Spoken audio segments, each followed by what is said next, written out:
비만대사 수술을 하고 최근에 나와 있는 최신 약제 요법에 대해서 비교해보는 시간을 좀 갖겠습니다. 최근에는 이런 여러가지 광고성, 과대 포장된 약제 효능에 대해서만 정보를 편식하고 있는 상황으로 인지가 되기 때문에 다른 거는 다 차치하고 약제 효능에 대해서만 얘기들을 많이 해서 환자분들이 오해를 많이 하시는 것 같고, 약제 효능에 대해서. 그래서 여기에 대해서 차근차근 시간을 가지고 한번 알아봅시다.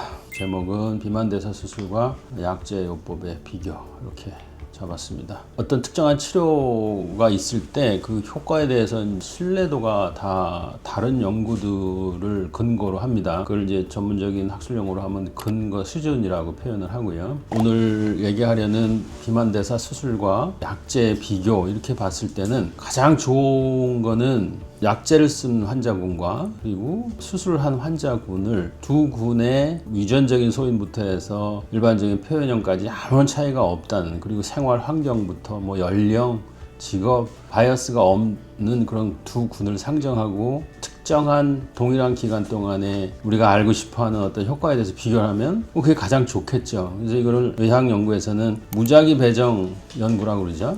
랜더마이즈 클리니컬 트라이얼, 그래서 RCT라고 표현합니다. 자, 그러면 오늘 궁금해하는 비만대사 수술과 약제 간의 어떤 특정한 비교 항목에 대한 연구를 RCT로 진행한 것이 있느냐를 봤는데요. 아직까지 그런 연구가 없습니다. 뭐 그도 그럴 것이, 예를 들어서 비교 항목을 체중 감량의 정도라고 놓고 한번 보면, 약제 중에서 우리가 관심 있는 GLP-1 계통의 약물이 FDA 승인을 받고 마켓에 나온 지가 3년, 4년이 지나가고 있는 시점이거든요. 그래서 아직까지 이런 연구를 디자인하고 결과물을 낼 만한 시간이 없었어요. 그리고 또 하나 우리가 생각해야 될 거는, 이미 오래전부터 전통적으로 약물요법과 수술 방법은 이미 비교의 흥미를 잃은 그런 연구입니다. 이미 한두 세대 전에 약물들과 비만대사 수술 간의 비교는 연구가 이미 다 끝난 거예요. 워낙 차이가 많이 나고 지속 가능성에 대한 그런 차이가 심하기 때문에 이제는 더 이상 연구를 하지 않는 그런 분야였었습니다. 그런데 최근에 이제 GLP-1에 대한 효능이 부각이 되면서 수술 방법과 좀 비교를 해보고 싶은 흥미가 생긴 거죠. 왜냐하면 GLP-1 약제들을 만드는 회사들에서 연구를 주도하고 또 거기에 대해서 많은 홍보를 하다 보니까 이게 좀 과도하게 포장된 감이 있습니다. 그래서 더 흥미를 갖게 되는 거죠. 그러면 좀 전에 말씀드린 이 근거 수준을 작성하는데 비교 연구는 아주 단순한 뭐 이런 전문가의 입장이라든가 사례 보고 이런 거부터 시작해서, 이건 굉장히 하위 단계죠. 피라미드의 상위 단계에 있는 거는 이 무작위 임상 시험이나 임상 연구를, 비교 연구를 통한 체계적인 고찰 연구가 나온 결과를 가지고 우리가 이제 권고를 하게 됩니다. 치료 방식에 대한. 지금까지 나와 있는 건 그거죠. 지금까지 전통적인 약제 방법과 수술 방법은 이미 이 단계가 끝난 그런 과거의 약제들이 있었어요. 그리고 가장 쉽게 비교하는 거는 일반적으로 생활 방식을 교정하는 것과 또 직접 수술을 하는 그룹을 비교하는 그런 결과들이 많이 좋은 연구들이 있었죠. 그래서 이런 결과들을 바탕으로 해서 지금 교과서에는 우리가 한 줄 이렇게 써놓은 겁니다. 비만, 고도비만을 치료하는 유일한 가장 효과적이고 효능이 높고 지속 가능한 방법은 비만대사 수술이다. 이렇게 이제 한 줄을 위해서 수십 년간의 이런 좋은 연구들이 있었던 거죠. 자, 이제 우리가 흥미롭게 생각하고 있는 약제와 비만대사 수술을 또 이런 과정을 거쳐야 되는 겁니다. 근데 아직은 그런 연구들이 시작이 되지를 않고 있는 겁니다. 이 수술과 GLP-1 작용제의 효과가 비교가 가능했던 이 현재 방법론들을 쭉 리뷰를 해서 그 근거 수준이 어디까지 있고 두 개의 비교 결과가 어떻게 나와 있는지를 한번 정리를 해보겠습니다. 비교할 항목은 효능과 효과 또는 사용 지속 가능성, 그리고 비용 측면입니다. 비교할 수 있는 방법론으로 찾아낸 거는, 여태까지 연구된 거는 직접 비교와 간접 비교 두 개가 다 존재하긴 합니다. 그런데 무작위 배정 연구는 당연히 없어요. 직접적으로 두 개를 어떤 한 연구에서 데이터를 가지고 비교한 거는 코어투 관찰 연구라는 그런 방법론밖에 없습니다.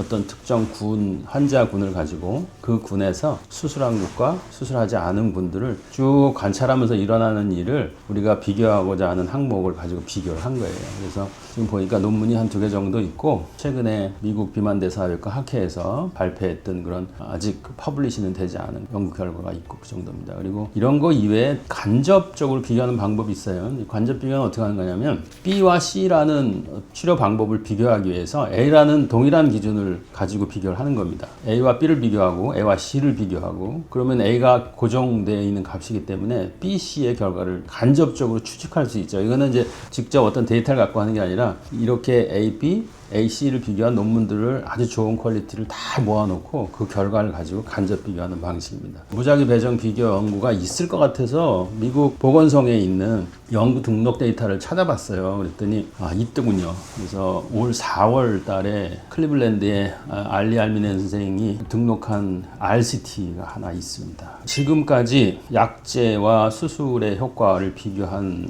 것들은 누차 다른 강의를 통해서도 말씀드렸고 그거를 그래프로 정리하면 이런 빨간 선과 파란 선 두 개로 나눠집니다. 이 오렌지 라인은 수술 후 5년 동안의 체중 감량 정도를 실선으로 표현한 거죠. 마이너스 30%의 체중 감량이 1년 정도에 이루어지고 그게 계속 지속성을 갖고 유지된다. 이런 게 있고요. 그 다음에 파란 선 12개월까지 오다가 멈춰있는 저 선이 바로 현재 세마글루타이드 그러니까 위고비 정도 수준의 결과입니다. 그런데 최근에 제파운드라는 듀얼 작용제가 이중 작용제가 나오면서 GLP-1과 GIP 결합된 거죠. 부작용도 좀 낮추고 일단은 효능, 에피커시 면에서 20%의 체중 감량이 1년 반 동안에 이루어질 수 있다는 이런 수술을 위협하는 정도의 결과들을 보여주고 있습니다. 그런데 이거를 한 그래프에다가 이렇게 플로팅을 했지만 이거는 한 연구 결과가 아니고 각각의 연구 결과에 제시되어 있는 수치를 그대로 여기다 표현을 했을 뿐입니다. 그러면은 우리가 원하는 거는 한 연구 결과가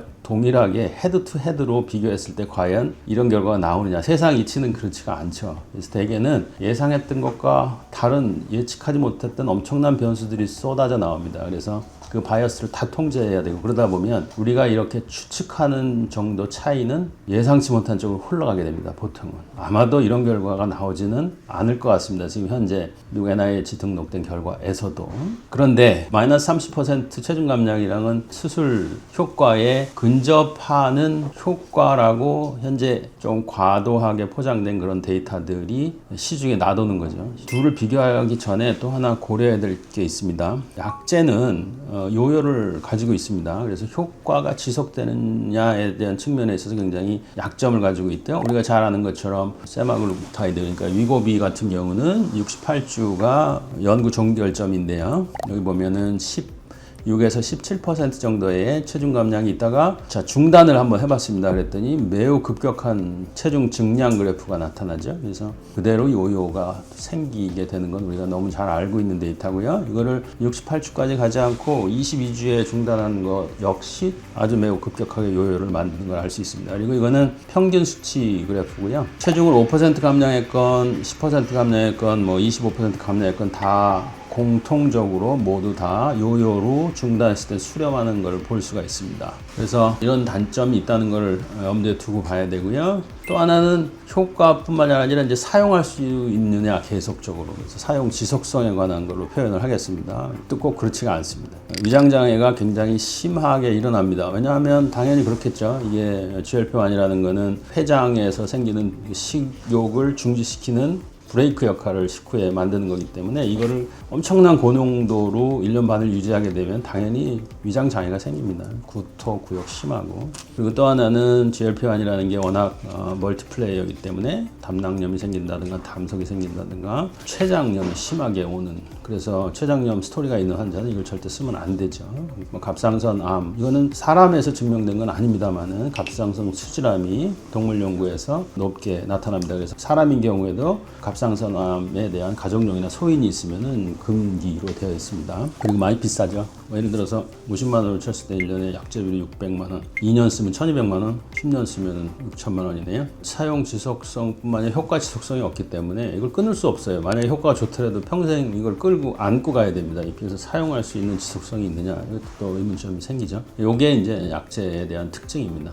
첫 번째 간접 비교 연구를 결과를 한번 보겠습니다. 여기 원이 3개 있는데 우측에 있는 생활습관 교정을 기준으로 보겠습니다.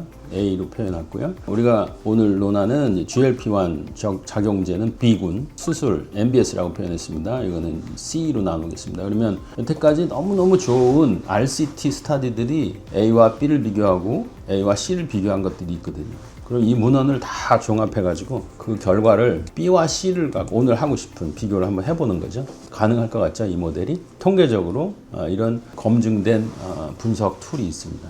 이렇게 한번 해본 결과를 보겠습니다. 얼마나 차이가 날까요? 두 군 간에. 이 그래프의 총 체중 감량을 수치를 기준으로 한번 보면은 직관적으로 이해가 빠릅니다. X축에 있는 거는 체중 감량, 수술 전으로부터 체중 감량된 퍼센트입니다. 많게는 30%, 작게는 5%, 10%가 있습니다. 그리고 세 군, 우리가 비교를 하기 위한 세 군을 놓고 맨 우측에 있는 생활습관 교정 보시면은 거의 변동이 없죠. 그리고 B로 표시된 게 GLP-1입니다. GLP-1이 10% 언저리에 있습니다. 그리고 수술이 20%를 상회하는 그룹에 있습니다. 종합을 해보면 약 10%포인트 정도의 차이가 납니다. 그러니까 약제가 10% 정도 체중 감량을 할 때, 이건 2년 기준입니다. 약제가 2년 했을 때 수술은 약 한 20에서 25% 정도 감량이 된다. 그러면은 두 군 간의 차이를 추정치로 계산을 할 수가 있는 거죠. 그래서 이 논문에서 나와 있는 추정치는 10.4%. 수술과 약제의 체중 감량의 정도는 10% 정도 차이가 난다. 하나는 10%, 하나는 20% 수준입니다.